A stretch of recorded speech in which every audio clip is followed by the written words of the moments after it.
Meu filho querido, hoje você inicia uma nova etapa na sua vida. Acredite em você e na sua missão.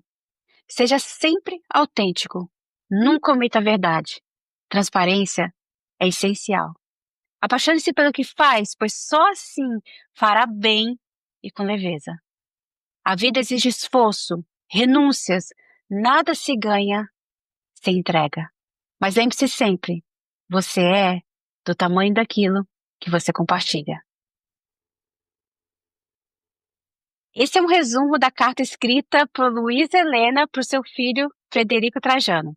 Quando ele consegue seu primeiro estágio, mal saberia ela que, num futuro não tão distante, ela estaria escrevendo uma segunda carta quando ele assumisse o Magazine Luiza como CEO.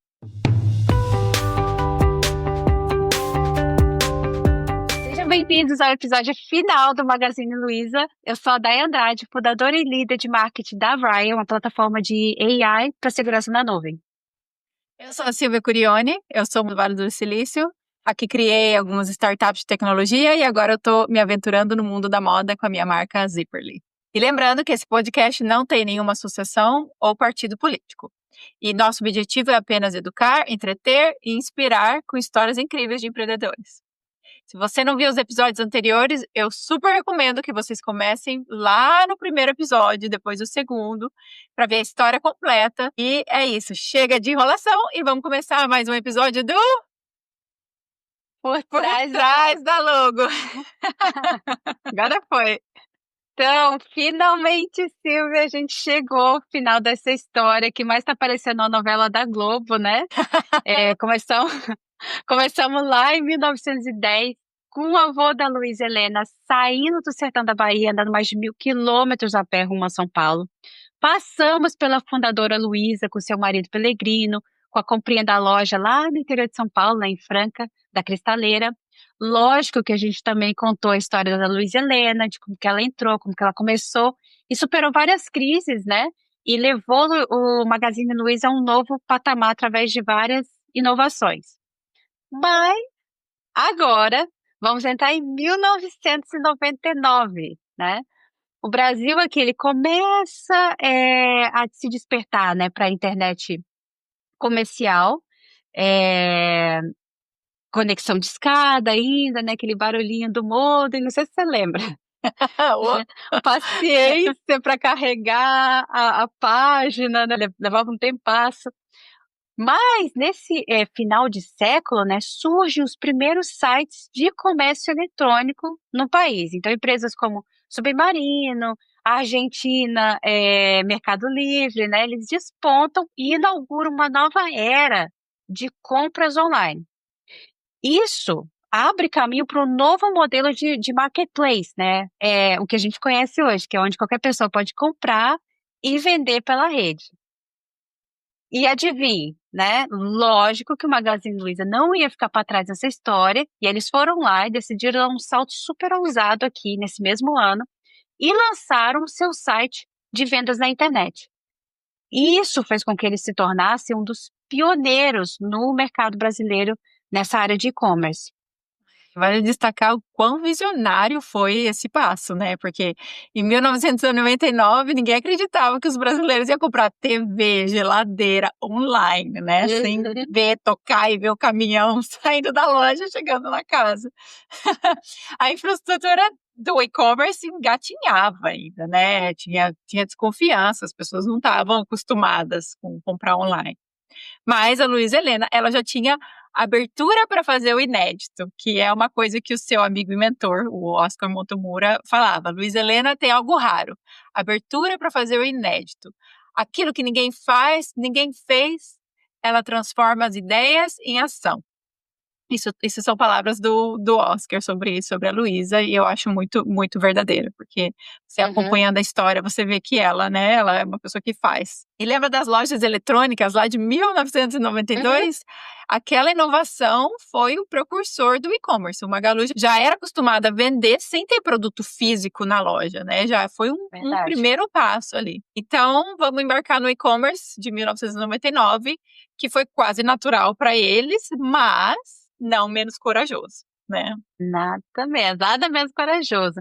E é o que eu sempre falo, né, nada é perdido, né, toda a experiência ela é aproveitada, tudo que você fez é aproveitado mesmo que uns anos depois, e sem dúvida eu concordo com você, que assim, essa experiência ali de venda para o catálogo, né, ensinaram eles demais, pra chegar nesse processo.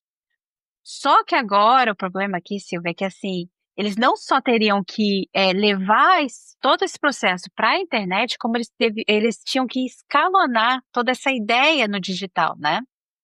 E Aham. aqui, eles contaram com a ajudinha muito especial quando veio, né, esse período de digitalização. Sabe com quem? Não, Com imagino, com eu o imagino. filho você imagina, né, você imagina. Vamos ver se o pessoal sabe com quem, sabe com quem? Com o filho mais velho da Luísa Helena, né, o Frederico Trajano, mais conhecido como Fred, né. Na época, o Fred tinha 23 anos, estava morando nos Estados Unidos, né, onde ele tinha feito uma especialização em Stanford, e depois ele foi trabalhar, no mercado financeiro em Nova York. Lógico que na época, né, ele acompanhou toda a revolução da internet nos Estados Unidos, que já estava mais à frente, né, foi onde tudo aconteceu, então assim, já estava mais à frente do que o Brasil. Então assim, e ele eu acho que na época ele deve ter pensado, né, com certeza: "Meu, eu sei o que tá vindo lá na frente, e eu sei que o Magazine Luiza só vai ter futuro se eles forem para o digital". O que ele não sabia, Silvia, o que ele não sabia é o tanto ou imaginava, era o tanto que ele teria que enfrentar para que as ideias dele fossem aceitas no Brasil, né. Inclusive dentro da própria Magazine Luiza, porque você imagina, ele estava vindo do futuro para o passado. É. Imagina, eu fico pensando, né, imagina se 10 anos atrás alguém chegasse para você e falasse: "Ah, meu, você vai estar usando o AI para falar, para fazer não sei o que lá", ou coisas mais Sim, simples, né, sim, fazer smartphone para código, fazer tudo. qualquer coisa, né, é meio Exato. é Então foi difícil isso que ele mesmo. ia enfrentar, né. Aham, é. E então no ano de 2000 o Fred ele começa a trabalhar no Magazine Luiza como líder do departamento de comércio eletrônico, né, que era a área dele, ele era interessado na tecnologia, ele começou ali. Mas, para quem não sabe, o Fred, desde pequeno, ele já começou a trabalhar no Magalu com seus primos nas férias escolares. E eles trabalhavam sem glamour nenhum, com uniforme, né, atrás do balcão, crachá, abrindo loja, batendo meta e aprendendo na prática o que é trabalhar no Magazine Luiza. E isso diz muito sobre a filosofia da família, né, de formar líderes que conhecem o negócio desde o chão da fábrica até antes, né, de irem para os escritórios e se tornarem líderes, né, eles têm que saber como que é o trabalho na prática. Com certeza, acho muito legal isso, porque ele não era só mais um herdeiro, né, ele teve que conquistar a parte dele, e ele realmente conquistou, né. E nesse cargo responsável pelo comércio eletrônico, ele começou a desenvolver ali o que seria, o que eu diria que seria um embrião, que anos depois viraria o Luiza Labs, né, que é um laboratório de inovação e tecnologia da empresa. Isso era super inovador para a época, né, daí de todas as empresas familiares que eu estudo e, né, que a gente eu e a Dai, nós começamos esse podcast porque a gente ama a história de empresas. Nós somos 2 viciadas em biografias e Exato. principalmente de empreendedores, né. Então, assim, a gente sabe história de muita empresa. E de todas que eu Uhum. li e estudei, as empresas familiares que se deram muito bem são as que fazem os herdeiros trabalharem desde o início, desde a posição inicial e ir crescendo e aprendendo todas as etapas da empresa antes de se tornarem líderes. Mas ainda tem uma barreira gigante para o Fred enfrentar, que é como juntar as lojas físicas com as vendas online. O sonho dele era essa integração físico-online. Naquele tempo era tudo separado, né, loja física era uma coisa, internet Uhum. era Era completamente mesmo. diferente, e mesmo as lojas americanas, que eu acho que eu tenho muita lembrança da loja Americanas se tornando uma loja online, americanas.com, né, e eu não dava para perceber, eu pelo menos não percebia que era uma coisa diferente, né, mas hoje estudando a lojas Americanas eu vi que elas eram 2 empresas diferentes. Americanas.com é uma coisa e a Lojas Americanas era outra, eram 2 empresas diferentes, Nossa, eles não separavam sabia. tudo. E não tava para perceber, né? E era isso que eles queriam fazer com o Magazine Luiza, né? Separar o digital do físico. Mas eu acho que o Fred ele conseguiu ver um pouco desse futuro, né? E eu também morando aqui, eu vejo muito como o Fred teve essa visão, porque a Best Buy, Walmart, eles já estavam integrando as duas coisas, o físico com o online, eles não estavam separando mais. E depois também teve a Amazon, que como ela nasceu online, ela só foi conseguir fechar o ciclo online físico quando ela comprou o Whole Foods, que não foi 2017. Foi aí que ela conseguiu fechar Eu esse lembro ciclo, que disso. inclusive quando eu tenho que devolver coisa na Amazon, eu vou no Whole Foods, eu acabei de chegar de lá, inclusive. E é sempre no Whole Foods que a gente vai, e ficou muito mais fácil, não tem que etiquetar, não tem que fazer nada, você vai lá, entrega o negócio sem empacotar, sem nada, e tá devolvido, sabe? Sim. E Então ainda era compra essa a algumas visão. coisinhas, né? E ainda já aproveita e faz umas comprinhas. Exato, É. exatamente. Mas no Brasil ninguém estava enxergando isso ainda, né? Nem só no Brasil. Eu acho que muita gente demorou para enxergar esse casamento do físico com o online. Então tinha muita resistência, inclusive dentro do próprio Magazine Luiza. Ele precisou bater de frente com a mãe dele, a Luiza Helena, para defender essa ideia. E ele chegou a falar, ela ia tanto contra ele, porque os mentores dela estavam falando, todos os conselheiros estavam falando para ela fazer o que todo mundo estava fazendo, que era separar. E o Fred bateu de frente, ele falou: olha, se não for os dois juntos, eu tô fora, eu vou trabalhar em outro lugar. Ele realmente acreditava nisso. Porque estava claro para ele que o futuro seria exatamente essa integração, físico e digital. Pois é, pois é. Mas assim, vamos ser sincera, né? Porque assim, agora tudo isso que a gente tá falando aqui é muito óbvio, né? Muito óbvio. Só que agora, assim, imagina, né? Você que tá ouvindo, vai lá e faz uma viagem ao tempo com a sua mente, né? E tenta lembrar de você lá nos anos 2000.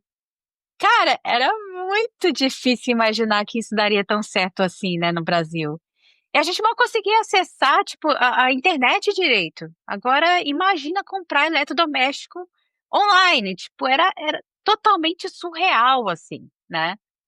Mas o Fred realmente ele estava, é o que você falou, à frente do tempo, né, e ainda bem que ele foi lá, bateu o pé, foi firme no que ele acreditava, porque hoje a gente vê claramente que isso foi uma decisão fundamental para o Magazine Luiza chegar onde chegou hoje, né. E uma coisa engraçada, sabe, Silvia, é que assim, não sei você, mas assim, quando a gente vê essas grandes inovações dando certo, né, agora com AI, antes, né, na época deles com a internet, né, fica parecendo que a pessoa tinha tipo uma bola de cristal para adivinhar É, o que viria pela aham, frente, né.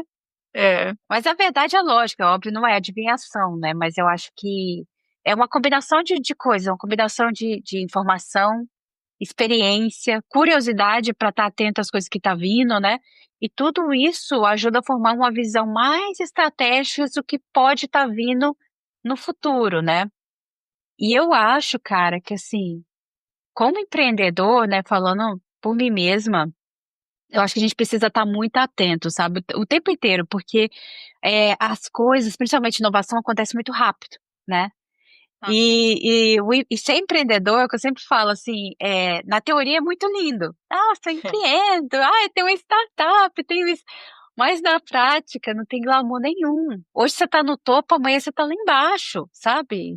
E se você demole, a onda vem, e te derruba sem dó, né. E claro que, assim, o Fred ter ido, passado um tempo no Vale do Silício, que a gente conhece bem, estudado em Stanford, isso ajudou muito ele ter essa visão do futuro. Então o lugar que ele estava, o ambiente que ele frequentava as pessoas, isso ajudou muito ele ter essa visão, assim como ajuda a gente. Mas aí você pode falar assim: "Ah, Dai, mas eu não tenho como fazer igual o Fred, né, eu não posso simplesmente largar tudo e ir para o Vale do Silício, estudar em fazer o Stanford, eu MBA não em sou", Stanford. mas exato, eu não sou herdeira. É. Mas assim, hoje em dia, se você não precisa fazer isso, né, tipo assim, hoje você tem internet, você pode aprender, de qualquer lugar do mundo, você pode estar atualizado no que está acontecendo lá fora, você pode aprender, você pode fazer curso online, você pode estar se atualizando, sabe. Por exemplo, agora mesmo vai ter gente ouvindo esse podcast no Brasil. Eu tô em É. Tóquio, você tá na Califórnia, né? Sim, Acho que nunca foi tão fácil aprender. Assim, o meu conselho, sabe, você que tá ouvindo, né? Seja você empreendedor ou não, eu acho que o mais importante é você não parar no tempo. exatamente, Dai. Como já dizia Alvin Toffler, né? Os analfabetos do século XXI não serão aqueles que não sabem ler e escrever, mas aqueles que não sabem aprender, desaprender e reaprender, né? A capacidade de aprender constantemente é essencial para inovar e acompanhar todas as transformações do mercado, né? Você tem que estar sempre se reciclando ali. Nossa, eu adoro essa frase. Eu vou colocar num post-it, assim, bem no meu escritório pra ficar, pra me É. lembrar todos os dias. Desaprender. O que me pega aí é o desaprender, porque às vezes a gente, né, conheceu a coisa de um jeito e vai.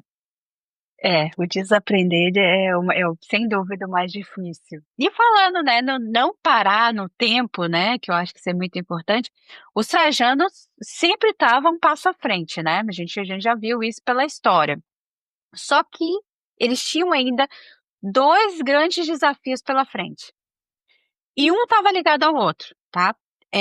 O primeiro era fazer o IPO, né? O grande desafio era fazer o IPO, que é abrir ações na bolsa. E ainda tinha, que era o segundo, o maior sonho da fundadora Luiza, né? Que era de abrir 50 lojas de uma vez na capital paulista. 50, cara. Eu já ficaria feliz com uma. 50 lojas.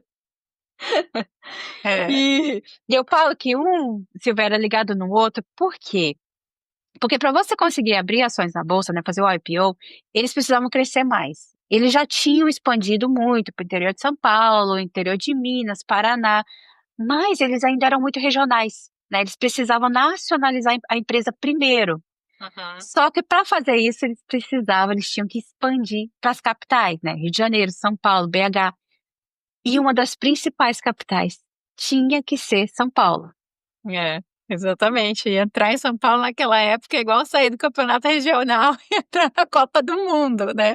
Você tá ali Por aí. com os melhores, os maiores, né? Para dar uma ideia mais prática, seria como se eu, com a minha marca Zipperly, que hoje é uma marca pequena, resolvesse competir diretamente com as grandes marcas italianas de luxo. Eu vou lá em Milão, abro a minha lojinha na Monte Napoleone, do lado da Fendi, da Gucci, da Prada, e falo, ó, cheguei.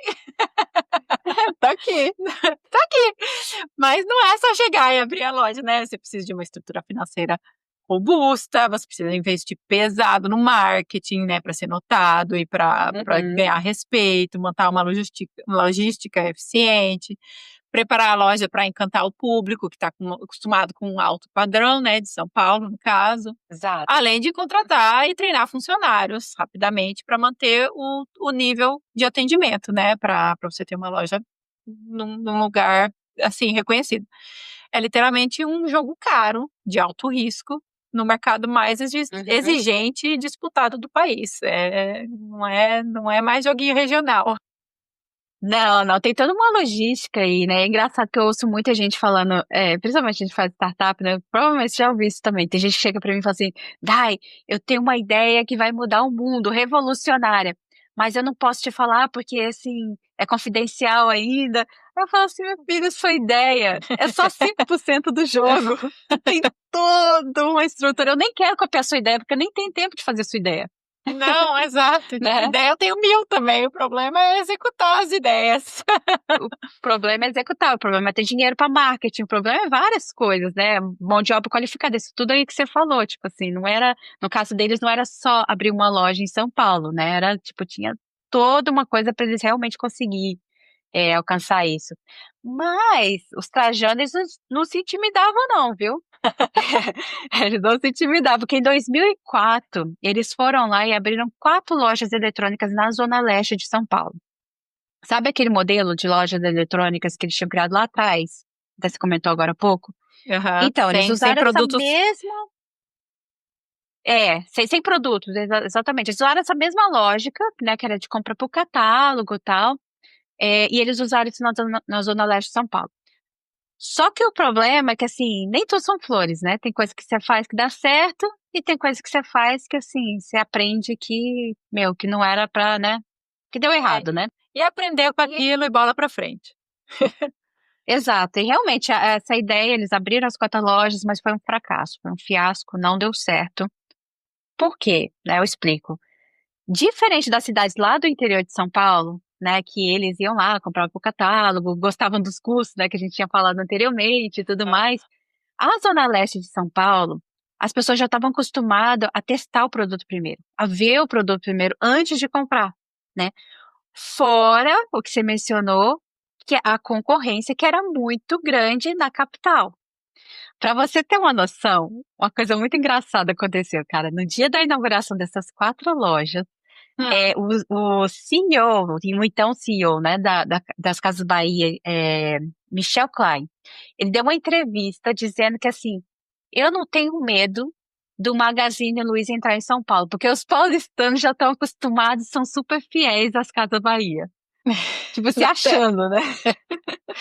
dá até medo de ouvir isso, né? Porque a história tá cheia de exemplo de gigantes que subestimaram os concorrentes pequenos e inovadores, né? Blockbuster ignorou Netflix, a Kodak menosprezou a Nossa, é verdade. fotografia digital. E tem o famosíssimo vídeo do Steve Ballmer, que era o CEO da Microsoft, rindo do iPhone, porque ele falou assim: Não, quem que vai pagar $500 num telefone? Tipo, a Apple não vende nenhum telefone, eles não têm conhecimento do mercado. E é super famoso esse vídeo, né? Hoje você vê se dá até arrepio, né? Quando você ouve uma coisa dessa. é verdade. E teve o BlackBerry também, né, que subestimou demais também a Apple na época, quando eles Porque não tinha lançaram, teclado, né? né? Não imagina um telefone sem Exato. teclado. Hum. Ninguém vai querer. É. Você viu o filme do BlackBerry? Você já viu esse filme? Não, não, Cara, eu assisti. vê. Eu assisti, Eu nunca vi vi. no avião, sei lá quanto tempo atrás, mas assim, é bom. É É, muito eu bom. vou ver então. Ah, eu adoro esse filme, né? Vale muito a O da pena. Nike, E eu também. ah, o da Nike eu não vi, não vi. Hum, Eu da Nike é tava muito bom. vendo, né, a história, mas eu não vi. O meu livro preferido é o da Nike, Shoe Dog. É o meu preferido de empreendedorismo, topo do topo. E daí eles fizeram o filme do livro, é muito bom. Recomendo, tanto o livro Ah, que quanto o eu vou ver. filme. Tem no Netflix? Deve ter, hoje deve ter, que já faz mais de um ano já que saiu no cinema, deve ter, certeza. Ah, então vou assistir, vou assistir. Procura Boa lá. dica. E isso tudo que a gente tá falando aqui é o famoso, na minha opinião, Davi e Golias, né? Aí você vai lá, subestima, e quanto menos você espera, você lá, o Golias, toma uma pedrada na testa de um menininho, né? Mas aí, é como você disse, para entrar em São Paulo, né, e bater de frente com esses gigantes, com esses Golias que estavam lá, e um deles a Casa Bahia, né? Eles precisavam de muito, mas muito, mas muito mais dinheiro do que eles tinham na época, né? Só que eu achei legal, cara, que eles não desistiram, não, viu? Eles foram atrás desse capital, eles venderam 12,5% da empresa, né, para um fundo americano chamado Capital Group, que também injetou 120 milhões na companhia. Silvia, com dinheiro na mão, né? Aquele famoso ditado, money can good nice have now. Eles começaram a planejar a estratégia de realizar mais um sonho, né? Calma aí, Dai. Parece muito dinheiro, mas para competir com as Casas Bahia, eles precisariam ser bem cautelosos e criativos. Essa grana aí, né? Porque agora a propaganda não era só na rádio local ali, né? Era publicidade na TV e nacional e muito, ainda é, né? Muito cara. Era e ainda é muito cara. Cara, muito caro. E para você ter uma noção, a publicidade sempre foi o grande diferencial das Casas Bahia, assim, eles investiam muito. Só em 2004, eles gastaram 713 milhões de reais em marketing em um ano. E praticamente metade de praticamente metade de tudo que o Magazine Luiza faturou naquele ano inteiro, eles gastaram só no Nossa, marketing. Era quase muita um grana. bilhão. É, quase 1 Isso bilhão. aí. Hum. inimaginável, meu. Tipo, não, as Casas Bahia, eles eram muito agressivos, né? E jogavam pesado demais, assim. Eles sabiam jogar bem o jogo, né? É. É muito, muito doido isso. Mas, mas nem tudo tá perdido, porque é aí que vai entrar mais uma vez o herói dessa nossa história aqui, né? O Fred, de novo. E aí, um belo dia, o que que acontece? Um belo dia, né? O Fred, ele foi convidado pela Globo para assistir uma corrida de Fórmula 1 com o pai dele, levar o pai dele gostava muito de Fórmula 1, e os dois foram lá, né, assistirem junto. Lá, ele encontrou o vice-presidente da Globo, que é muito Hum. pequeno, né? Na época, o Fred, ele estava como diretor de marketing, do Magazine, né? E aí ele falou assim, cara, ele sabia que né, diretor de marketing, ele sabia que pro marketing ele precisava entrar numa emissora de TV, né? Ele falou assim, cara, não tem nada a perder, não vou arriscar. E aí ele falou assim, aí ele foi conversar com o VP da Globo, mas numa que, tipo assim, sabe aquele negócio de quem não chora não mama, o não eu já tenho, né? Tipo, um negócio assim, né? Aí ele pegou e jogou limpo, jogou, sabe, limpo com o VP da Globo e falou assim, cara, o negócio é o seguinte, a gente quer muito entrar na Globo, né? Mas a gente não tem o dinheiro para competir com os outros concorrentes. Hashtag Casas Bahia, né? E ele não falou isso, mas assim, É. né? A gente já presume, né? E aí, depois desse bate-papo bem assim, direto, né? Curto e reto, bem o estilo trajano mesmo, né? O improvável aconteceu. Eles não só entraram na Globo, como eles também, né, estrearam justamente no programa mais assistido da época. Adivinha qual? O Domingão do Faustão.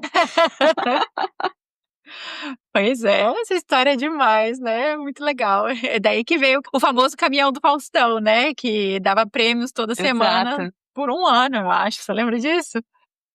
Lembra, lembra? E a parceria não parou por aí, né, o Faustão, ele virou garoto propaganda no Magazine Luiza entre 2006 e 2012, mais ou menos. E as pessoas associavam tanto o Faustão com o Magazine Luiza que eles achavam que ele e a Luísa Helena eram casados. As imaginações. E É, eles essa aproveitavam disso, né? Eles com aproveitavam disso. certeza. Toda propaganda é propaganda, né.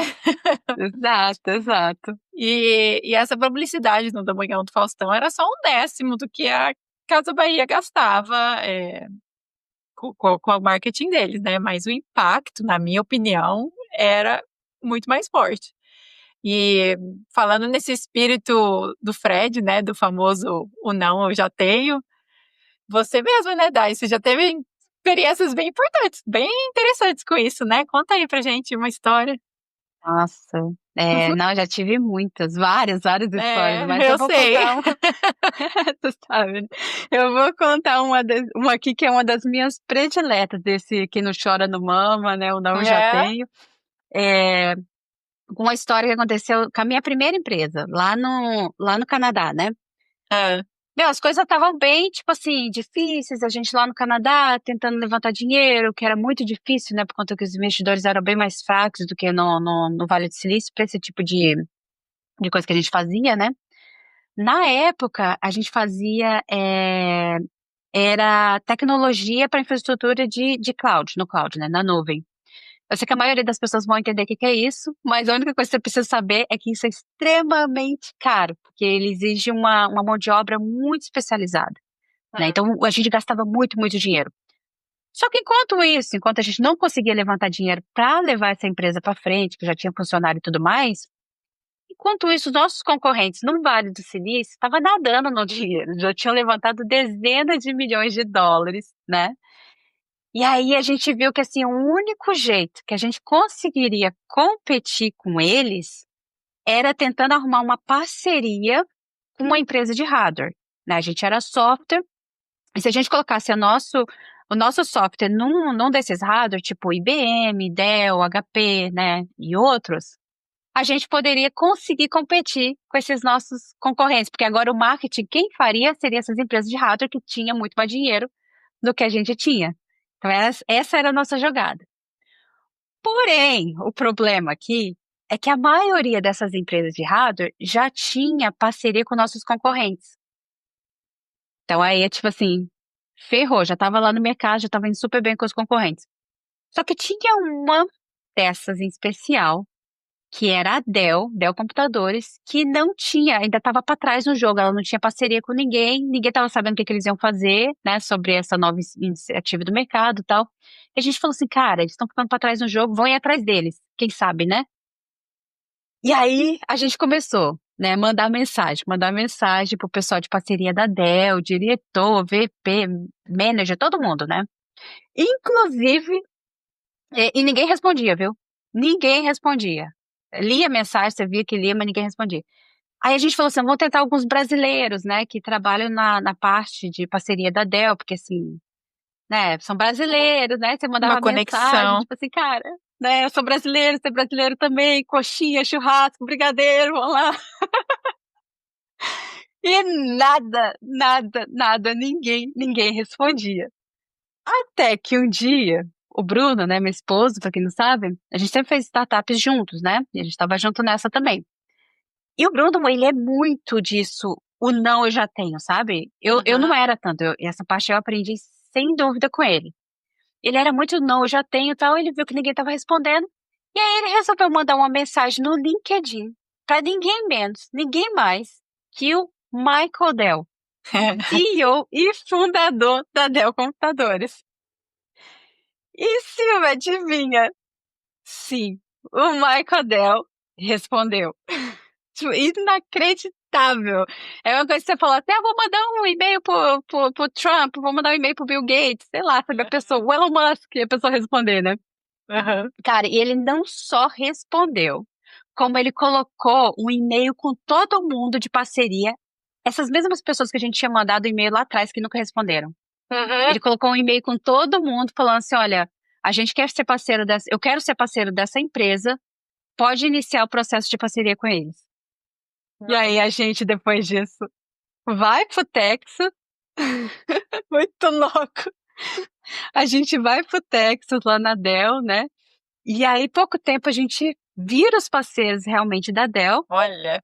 E muito legal. E o mais engraçado disso tudo, Silvia, que aconteceu mais ou menos o que aconteceu ali com o Magazine Luiza, porque como essa parceria veio de cima, né? Veio do Michael Dell, Uhum. todo mundo achava que a gente era amigo pessoal dele. Sim. Ah, é. Não, Isso daí aumentou tapete vermelho. tapete vermelho, cara. Isso aumentou demais a nossa moral com todo mundo, assim, sabe? Todo mundo. Aham. E aí, isso começou a abrir várias portas pra gente, sabe? Tipo, em várias coisas, terem mais parceiros também e tudo mais, em outras partes do produto que a gente oferecia. E não só isso, mas eu acredito que essa parceria foi tão importante que ajudou a gente, 2 anos depois, ser comprados, né, por uma empresa no Silicon Valley. Acho que foi fundamental ter tido essa parceria.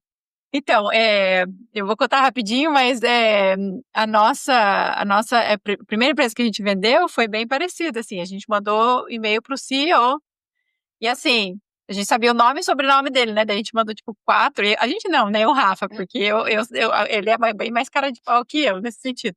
Aí ele mandou e-mail para, tipo, nome, ponto, sobrenome, sobrenome, ponto, nome, tipo, foi adivinhando o e-mail, assim, dele e mandando, assim, a gente faz isso, a gente queria conversar, mostrar pra você. E foi a empresa que comprou a gente, né? A gente conseguiu falar com o CEO, ele gostou da gente, gostou do nosso projeto e acabou comprando a gente. Foi bem parecido com isso daí. Nossa.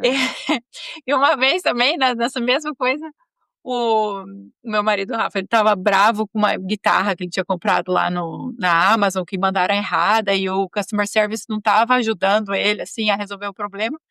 Ele pegou e mandou e-mail pro Jeff Bezos, Sério? jeff.bezos@amazon.com. Aí ele falou, ó, esse teu customer service aí não tá funcionando, aconteceu isso, isso. O Jeff Bezos não respondeu, mas ele encaminhou pro chefe do customer service, né, do serviço ao consumidor, e o serviço ao consumidor, o diretor respondeu pro Rafa e resolveu a situação. Nossa. Mas ele viu lá embaixo que tinha sido encaminhado pra esse cara o e-mail que o Rafa mandou pro Jeff Bezos. Mas Ah, eu não tenho essa cara de pau. Hoje eu já tenho, já aprendi, tô hoje aprendendo a a gente ter, né? aprende, né. Mas o Rafa e o Bruno, a gente É. sempre fala que eles são muito parecidos, né? Não, Nesse caso também.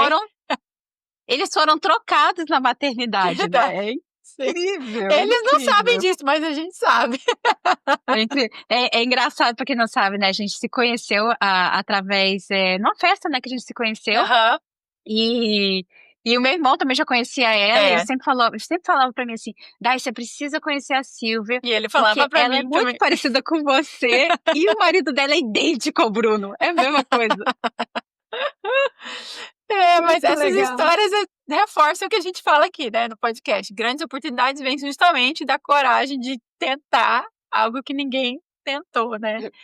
E fica a Exato. lição aqui, né, pra quem tá ouvindo, que não tem medo de tentar, porque às vezes o único obstáculo entre você e o seu objetivo é você não acreditar o suficiente pra tentar, né, tentar pegar o sim, porque o não você já tem. E eu sei bem disso E também, porque vários. tirando a, pausa pra, né, eu tirei pausa para maternidade, eu mudei de mercado, eu saí da tecnologia, entrei na moda, é tudo arriscado, é tudo novo, sabe, você tem que começar a bater em porta que não te conhece, assim, sabe, Uhum. e é frustrante, né, até alguém te responder é bem frustrante, mas, faz parte do jogo. Fazer o Faz quê? parte do jogo. Não, é o que você falou, não, a gente já tem vários. Se quiser ter um sim, Vários. você vai ter que vai arriscar, né, não tem É, jeito. isso mesmo.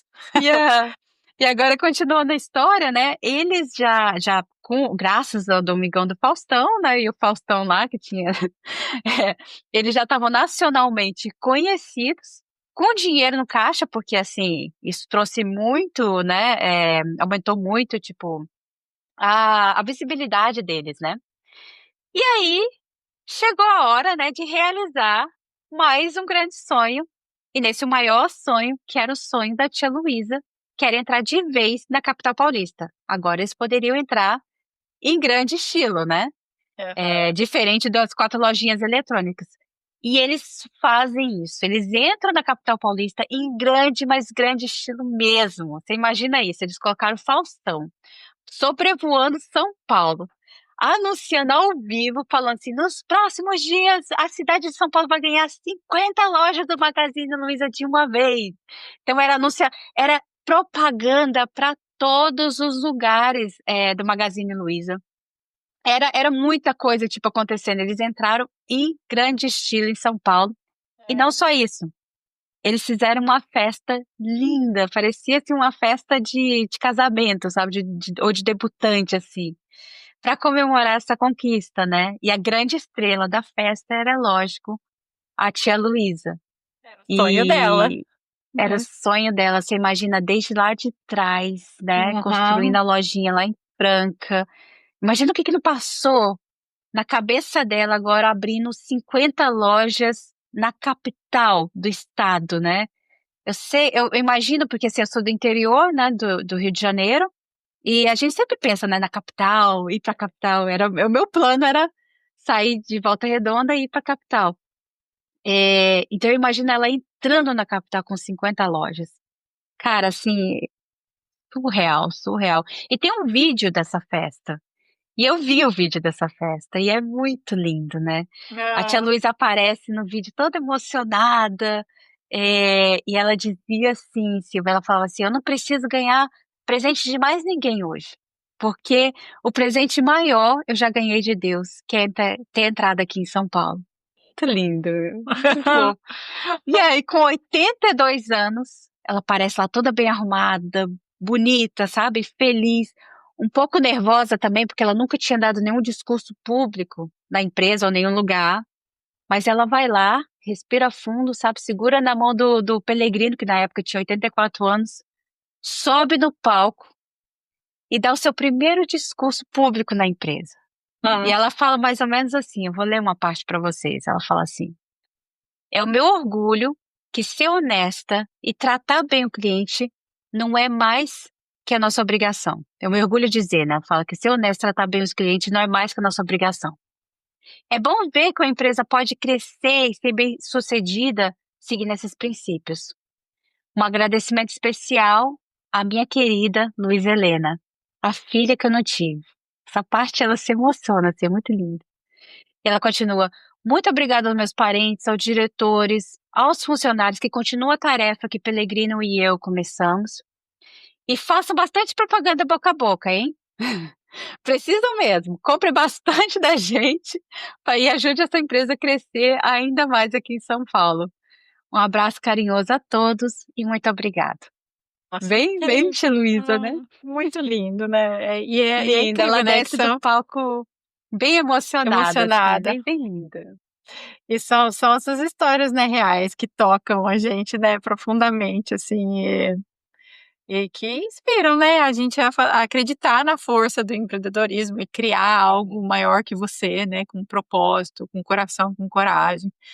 É realmente emocionante ver o sonho de uma família, assim, né, que começou lá em 1950 se tornar realidade. É, é, é por isso que a gente gosta tanto dessas histórias, né, Day? É por causa dessas Sim, conquistas. exato, e se inspira, né? Uhum. Se ela conseguiu, eu também posso, né? Bem isso mesmo. É Lindo. muito legal, isso é muito legal. Mas a história não termina aqui, viu? Não termina aqui não, Uhum. porque assim, lembra que eu falei que tinham grandes 2 desafios pela frente, né? E um dependia do outro. Então, assim, agora que eles entraram na capital paulista em grande estilo, eles precisavam ir para o famoso IPO, né, que é abrir ações na bolsa. Mas ainda a gente está lá em 2008, quando eles inauguram as 50 lojas, né, em São Paulo.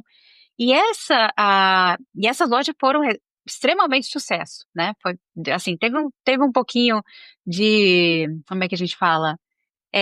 Tem que acostumar com as coisas, né, com a capital e tudo mais, mas deu muito certo, deu muito certo. Só que o problema é que eu não sei se você lembra disso, provavelmente lembra, todo mundo que está ouvindo também vai lembrar, que 2008 não foi um ano fácil para ninguém, Hum. porque foi marcado pela crise financeira mundial, né?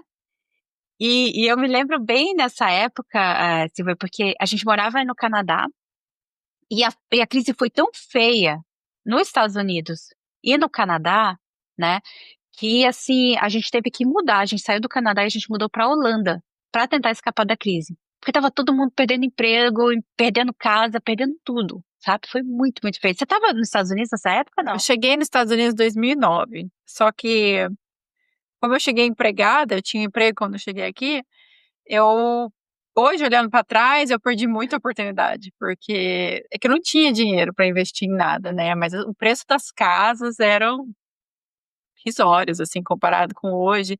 Não tinha trânsito na 101, que é sempre, né, cheio de gente, não tinha trânsito. Parado, é. Era bem, tipo assim, eu cheguei naquilo, então eu não sabia como era antes. Agora, hoje, olhando para trás, eu vejo que era uma crise muito grande mesmo. Não tinha carro na rua, assim, sabe? O preço das coisas era ridículo comparado com hoje.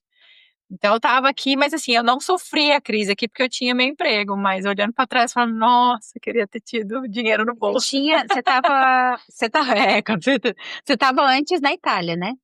Eu morei 5 anos na Itália antes de vir para cá. Então eu vim para cá porque a empresa que eu trabalhava na Itália comprou uma empresa aqui no Vale do Silício, provavelmente por causa daquela crise. Tava tudo, né? Uhum, provavelmente. E daí eles, no All Hands, assim, eles falaram, a gente comprou essa empresa no Vale do Silício, alguém quer ir? Alguém tá precisando de gente para ir fazer a migração do sistema? Alguém quer ir? Eu levantei meus 2 braços, assim, eu vou.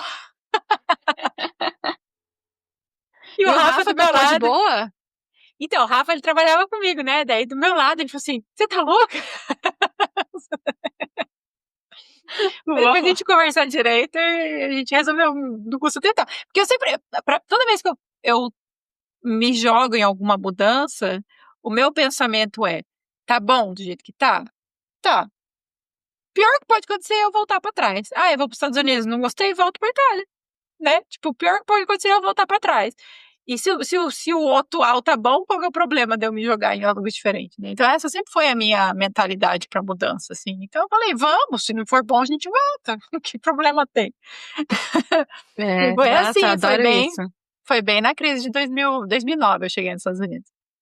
Nossa, a gente fez uma troca então, né? Você foi para os Uhum. Estados Unidos, foi para América do Norte, eu saí E da América você, do Norte e fui para é, Europa. pera, É, foi, a gente se a gente trocou fez ali. uma troca.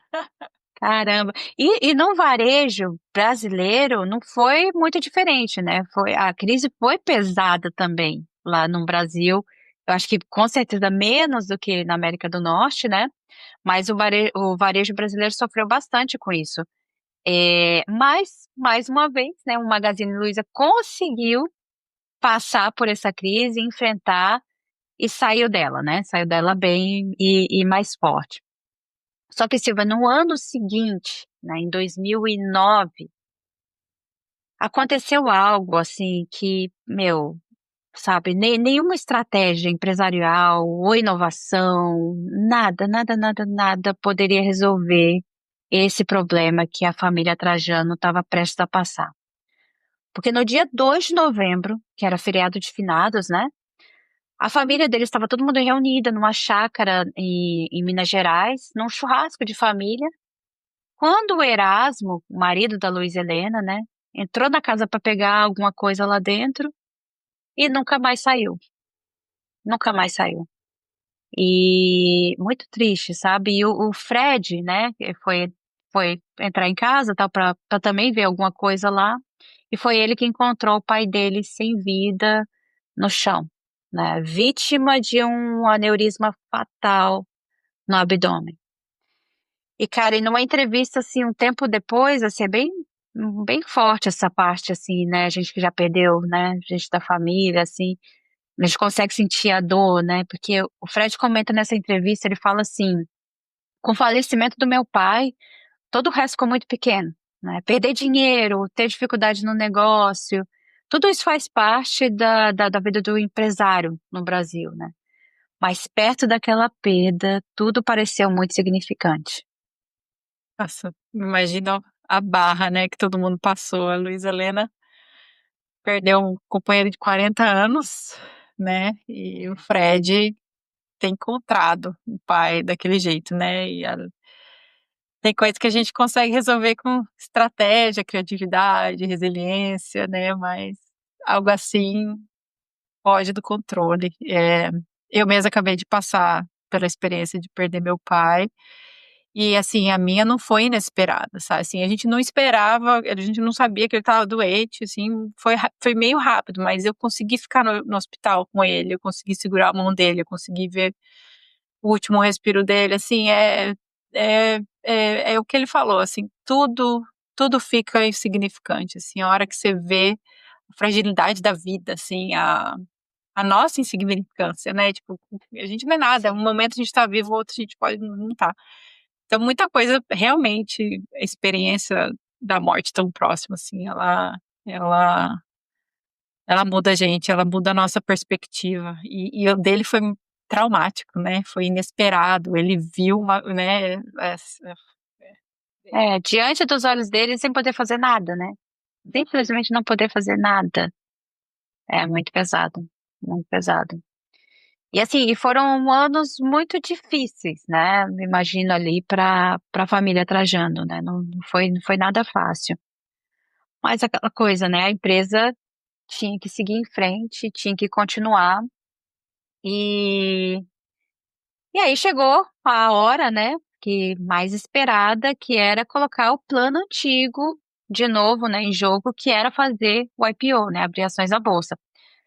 Só que aqui nesse mesmo ano, né, que eu tô falando, que é o mesmo ano de 2009, a Luiza Helena fez uma jogada muito estratégica para conseguir fazer isso acontecer. Hum. Ela trouxe alguém de fora da família para ajudar, né? É a primeira vez que tem alguém de fora, né, que vai entrar na jogada para comandar a empresa.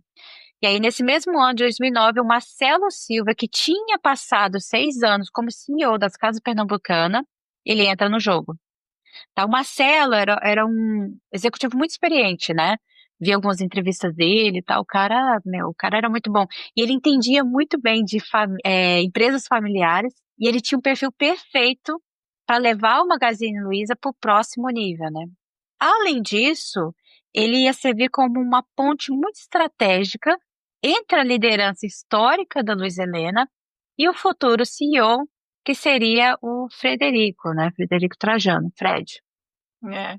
E foi justamente estratégia bem pensada da Luísa Helena e Uhum. com o apoio do Marcelo Silva, que finalmente, em 2011, o Magazine Luiza realizou o tão esperado IPO, né? Eles abriram as ações na bolsa. E a empresa abriu capital na Bolsa Brasileira e captou centenas de milhões para acelerar ainda mais o crescimento e inaugurou, assim, uma nova fase, né? A fase de uma empresa Uhum. pública. Mas, como a gente sabe, a vida de empresa listada na bolsa traz seus próprios desafios, né? Os desafios talvez mudam, mas podem ser ainda maiores. É. E para o Magazine Luiza não foi diferente, né, Dai?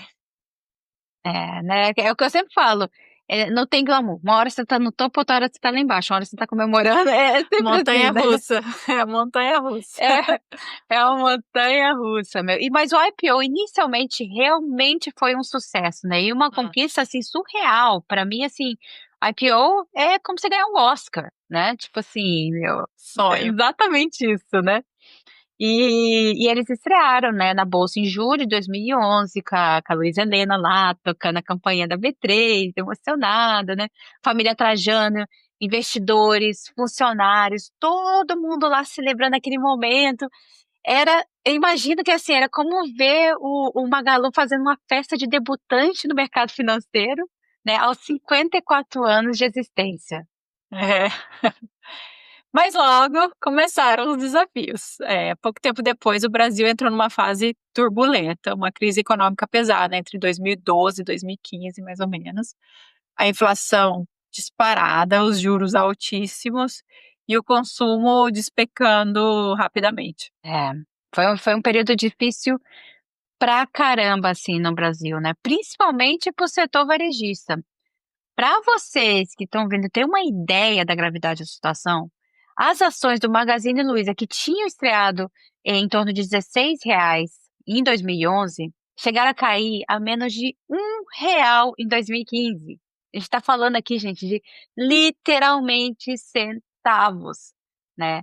Aí muita gente começou a questionar se o modelo de negócio do Magalu teria futuro, né, no meio desse cenário extremamente Aham. complicado, e não só isso, mas especialmente com concorrentes cada vez mais forte no digital. É, dá até para imaginar, né, o clima Uhum. pesado, né, que devia estar na empresa nessa época, né, a Luísa Helena, o Fred, o Marcelo Silvio, toda a equipe. Imagina, né, noites em claro, pensando em como reverter Uhum. esse cenário complicado, né. E o curioso é que mesmo dessa fase, eles não pararam de inovar. Em 2011 mesmo, o Fred, ele já estava no cargo de diretor de marketing e operações. E ele lançou o Magazine Você. Você lembra disso? Hum.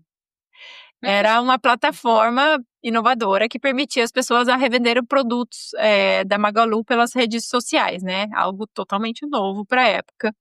E mais uma vez baseado em uma coisa que já estava acontecendo fora, que era o affiliate marketing da Amazon, né, que também existia. Que você pode colocar um link lá no seu blog, esses são os produtos que eu recomendo, e a pessoa podia comprar pelo seu blog. E daí, quando alguém compra a partir de um clique no seu blog, você ganha uma porcentagem daquela venda. Então, esse era o que ele fez, o Magazine Você. Isso você vê que só mostrava que, assim, o Fred estava realmente lá no futuro, né, atento ao futuro digital mesmo, né. E aí em 2014, né, ainda estava no meio dessa dificuldade toda, né, porque a gente está falando que 2000 foi até 2012 até 2015, né, um período bem difícil. Ele criou o Luiza Labs, né, lembra que a gente ia falar lá atrás, o laboratório de Uhum. inovação dentro da empresa, né, tinha começado um embriãozinho ali, mas realmente nasceu ali em 2014. A ideia do Luiza Labs parecia simples, né, mas muito, muito, muito poderosa, porque assim, era preparar o Magalu para o futuro digital que estava chegando cada vez mais rápido. Isso tudo preparou o terreno para o momento que mudaria novamente a história do Magazine Luiza, né. Agora a gente chega em 2015, um momento de uma grande virada para o Magazine. A Luísa Helena, ela percebeu que era hora de passar o bastão operacional e a pessoa escolhida, ninguém mais, ninguém menos que Frederico Trajano, o Fred. Muito legal, muito legal. E com o Fred assumindo o comando, né, oficialmente em 2016, o Magazine Luiza literalmente renasce das cinzas, né? Você pode, né, imagina, as ações da empresa que estavam abaixo, né, de R$ 1, igual eu tinha falado, passaram por uma das maiores viradas já vistas na bolsa brasileira, né, subindo mais de 4.000%. Você já viu isso, meu? Mais de 4.000% entre 2016 a 2021. Ou seja, se você tivesse colocado, digamos, R$ 1.000, né, quando as ações estavam lá valendo R$ 1 entre 2016 e 2026, você teria colocado no bolso, meu, R$ 40.000. Você tem É, noção? Você vai lá, investe 1.000, você pega R$ 40.000 um pouquinho de tempo depois. é. Insano, insano. E o Fred, ele continuou apostando, assim, forte no digital, né, depois que ele assumiu. Ele expandiu o Luiza Labs, que a gente acabou de falar, realizou aquisições extremamente estratégicas como o Netshoes, Jovem Nerd, Canaltech, lançou o MagaluPay, né? Fortaleceu toda a logística própria, criou um marketplace gigante, e recentemente ele surpreendeu mais uma vez, até eu fiquei surpresa, porque ele lançou, né, o Magalu Cloud, que é a primeira nuvem pública 100% brasileira. É demais, Finalmente. demais. É, Finalmente, né? é. É engraçado, aqui no Japão a gente não tem, viu? As empresas precisam usar, né, o serviço de cloud na nuvem assim, eles usam tudo de fora, tudo Olha só. Microsoft, tudo Amazon. Tá aí É. mais uma startup E para sua lista. você acha que eu já não pensei? Ai, ai. Então, a ideia tá cheia, né? O problema é executar as tais das ideias. Exatamente, exatamente. É. E o mais impressionante é que o Fred ele não perdeu a essência do Magalu nesse processo, né? Pelo contrário, ele conseguiu unir perfeitamente o digital e o humano, e mantendo a proximidade e o calor humano que fizeram a marca ser um sucesso desde o início. É, exatamente. E o Fred deixou claro, né, que o futuro do Magalu não é, tipo assim, vai ser além de uma loja ou só um aplicativo, né? O objetivo dele era fazer um ecossistema completo, né, onde você compra, faz pagamento, consome conteúdo e até hospeda, né, seus dados na nuvem. Eu chamaria isso de uma Amazon, né, brasileira. Entre o Mercado Livre e o Magalu, né, eles estão ali. O Mercado Livre ainda ele está em primeiro lugar no mercado, né? Eles ainda são os primeiros. É. Só que eu Eles acho que já nasceram digital, né? mas eu acho que assim, a questão da parte física, as pessoas vão começar a entender que faz a diferença, né? Você poder ter um lugar físico que você pode retornar, trocar, ou às vezes estar na dúvida e ir lá ver se um é melhor que o outro fisicamente, né? Então, acho que, vamos ver. Eu tô apostando aí no Magazine Luiza. Consegue ver alguma jogada, será, do Mercado Livre para ir para um modelo desse, igual a Amazon fez? Bom, igual comprar alguém, né? Você Comprar, comprar alguém, né? a loja americana que tá falindo, né? Eu não sei se já faliu, eu sei que eles estavam com um problema bem sério financeiro e eu acho que eles faliram, mas parece que voltou, então assim, não sei. Mas assim, né? Comprar alguém que tem lojas físicas e transformar em hubs do Mercado Livre. Ou igual a Amazon fez, tipo, o Whole Foods continua sendo Whole Foods, ele só tem um quiosquinho lá dentro onde você pode devolver as coisas É. e daí os Sim, caminhões fazem a rota e retornam tudo, né? Acho que, né, legal. seria uma jogada Vai aí. saber, né? Hum.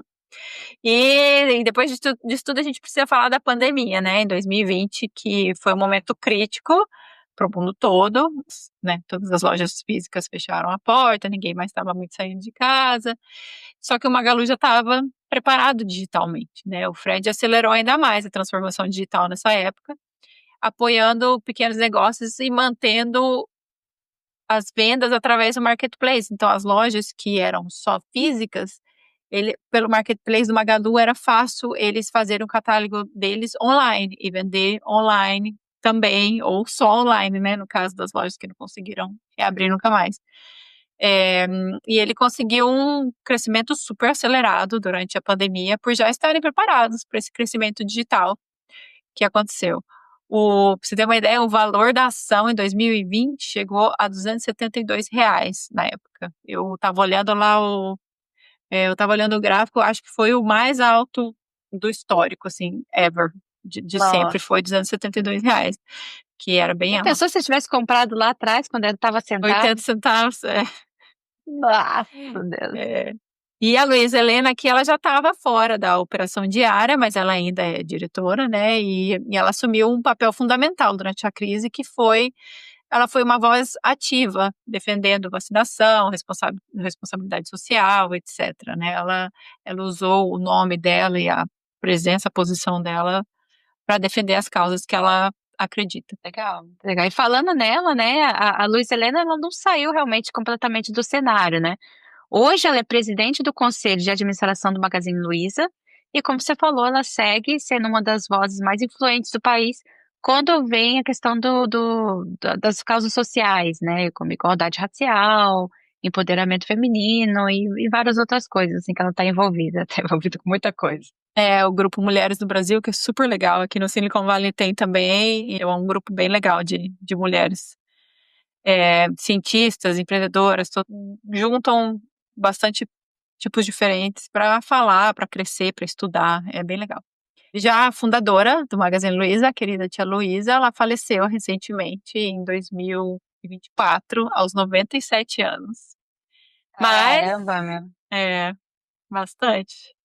Mas ela viveu o suficiente, né, para ver realizado esse seu maior sonho, né, que ver o Magazine Luiza se tornar um sucesso nacional e deixando um legado lindo para toda a sua família e para o Brasil também, né? É muito, muito lindo isso, muito lindo. Porque além de uma empresa, né, impacta a vida de muita gente, assim. É o que eu sempre falo, assim, o meu maior medo é de não viver meu propósito. E o meu maior sonho é que eu crie alguma coisa que vive além de mim. Porque a gente tá aqui hoje, amanhã não tá, né? A única certeza que a gente tem é que a gente só existe por um tempo, né? E É. depois a gente passa, né, para um outro plano cara, você deixar um legado, sabe? Além Hum, de dinheiro, né? Alguma coisa que você aham, causa impacto na vida das pessoas, isso é muito legal. E da família dela, né? Que ela muda a história assim, da de família. toda a família, né? É, é, Isso é é. muito incrível. É muito incrível como aquela lojinha, né? Você para pra pensar, pequenininha lá em Franca, cara, virou essa potência de hoje, né? Para mim, assim, é uma história que mostra muito, acima de tudo, que a verdadeira inovação não é o fato de você não esquecer, sabe, os seus valores, as pessoas e, acima de tudo, o seu propósito. E para fechar com chave de ouro, nada melhor que as próprias palavras da Luísa Helena, em novembro de 2015, às vésperas do Fred assumir o cargo de CEO, ela escreveu uma segunda carta para o filho. E é uma carta emocionante. E ela expressa todo o seu sentimento naquele momento tão especial. A Dai vai ler essa carta pra gente. A carta diz assim: Meu filho querido, hoje você está prestes a assumir um dos maiores cargos da empresa e do mercado. Não quero te passar recomendações, mas falar da certeza que tenho da sua capacidade. Certeza de que daremos um salto muito grande na sua administração. Certeza de que seu lado humano e justo jamais falhará. Certeza de que você será sempre você mesmo, sem abrir mão da verdade, da transparência e do confronto construtivo. Por tudo isso, só quero agradecer as forças do absoluto por ter um filho que se saiu muito melhor do que qualquer sonho meu.